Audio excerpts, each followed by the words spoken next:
વિસાવદરમાં આમ આદમી પાર્ટીની જંગી બહુમતીથી જીત થતાં અમરેલી ખાતે આમ આદમી પાર્ટી દ્વારા પ્રેસ કોન્ફરન્સનું આયોજન કરાયું છે। વિસાવદરમાં આમ આદમી પાર્ટીની 17,000 વોટથી જીત થઈ હતી। તેની સાથે સાથે હવે સમગ્ર ગુજરાતમાં આમ આદમી પાર્ટીનો વોટ શેર વધ્યો છે। આમ આદમી પાર્ટી વિસાવદરમાં ગત પરિણામોની સરખામણીમાં 3 ગણો મતોથી જીત થઈ છે, જેનાથી હવે સમગ્ર ગુજરાતમાં પરિવર્તનની લહેર દેખાઈ રહી છે। આગામી સમયમાં જ્યારે જિલ્લા પંચાયત અને તાલુકા પંચાયતની ચૂંટણી આવશે ત્યારે ભાજપ તેમાં સ્પષ્ટપણે હારી શકે તેવા એંધાણ દેખાઈ રહ્યા છે। આમ આદમી પાર્ટીનો પ્રચંડ આખા ગુજરાતમાં લહેરાઈ શકે તેવી શક્યતા છે તેવું આમ આદમી પાર્ટીના જિલ્લા પ્રમુખ નિકુંજભાઈ સાબલિયાએ પ્રેસ કોન્ફરન્સમાં જણાવ્યું હતું। જે કેસવી ગુજરાતી સાથે જય હિન્દ, જય જગન્નાથ, જય લખધણી। સૌને સૌથી પ્રથમ તો આજે અષાઢી બીજની ખૂબ ખૂબ શુભકામનાઓ।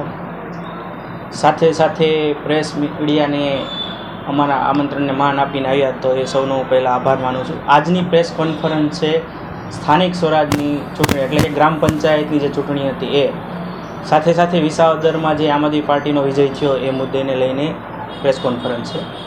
સૌથી પ્રથમ તો એ કે વિસાવદરમાં 17,000+ મતેથી આમ આદમી પાર્ટી જીત્યું, ગઈ ટર્મ કરતાં 3 ગણા વધારે લીડથી જીત્યા છે। સાથે ગ્રામ પંચાયતની જે ચૂંટણી હતી 3500થી વધારે ગામોમાં, એની અંદર ભાજપને કારમી હાર મળી છે। લોકોમાં જે આક્રોશ હતો ને કે ભાઈ જ્ઞાતિવાદ જાતિવાદની રાજનીતિ કરવી, ભેદભાવવાળી રાજનીતિ કરવી, એનો આજના સમયે લોકોએ ગ્રામ પંચાયતની ચૂંટણીમાં કરારો જવાબ આપ્યો છે। સાથે સાથે વિસાવદરની વિધાનસભામાં પણ એ લોકોનો જવાબ આપ્યો છે। આપણે જોઈએ છીએ કે 2 દિવસથી ન્યૂઝમાં છે કે ભાઈ મંત્રીઓના દીકરાઓ ગ્રામ પંચાયતની ચૂંટણી હારી ગયા છે। અજીબતું લાગતું હોય એવું નથી લાગતું? ગુજરાતની તો વાત કરીએ પણ અમરેલી જિલ્લાની વાત કરીએ તો અમરેલી જિલ્લામાં સાવરકુંડલાની અંદર પ્રમુખો ગ્રામ પંચાયતની ચૂંટણી હારી ગયા છે।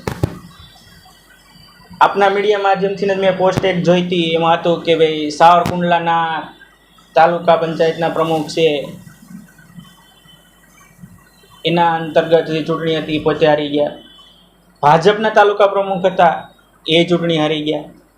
એવા અનેક અમરેલી જિલ્લામાં જે ભાજપ પ્રેરિત પેનલો હતી એ હારી છે। તાનાશાહીનો કહીને કે હવે જાકારો લોકો કરે છે, લોકોને કઈ વિકાસની રાજનીતિ જોઈએ છે, યુવાનોની રાજનીતિ જોઈએ છે।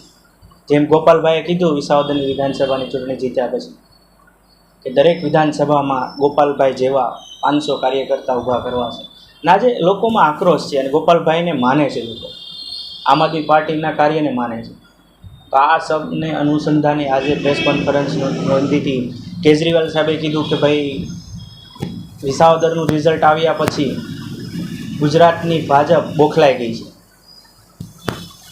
એના માટે આમ આદમી પાર્ટીને તોડવા સિવાય બીજું કાંઈ કામ કરી રહી નથી।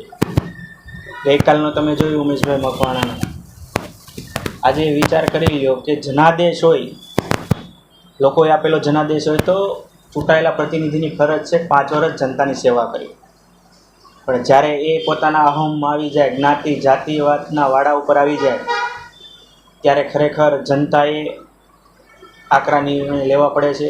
અને છેલ્લા 3 દિવસથી તો લોકો અમને સામેથી કહે છે કે હવે ભાજપ ભ્રષ્ટાચારી ભાજપ સામેનો એક જ વિકલ્પ છે આમ આદમી પાર્ટી, કેજરીવાલની વિચારધારા। એટલે આપ સૌ મીડિયાના માધ્યમથી જનતાને કહેવા માગું છું કે આપ સૌ 2027ની ચૂંટણીમાં સાથ સહકાર આપો અને આમ આદમી પાર્ટીને આ ભાજપનો વિકલ્પ પસંદ કરી સુખ સમૃદ્ધિ અને ભ્રષ્ટાચાર મુક્ત શાસનમાં બેસાડવાની સહયોગ આપો એવી નમ્ર અપીલ કરું છું। જય હિન્દ, જય ભારત।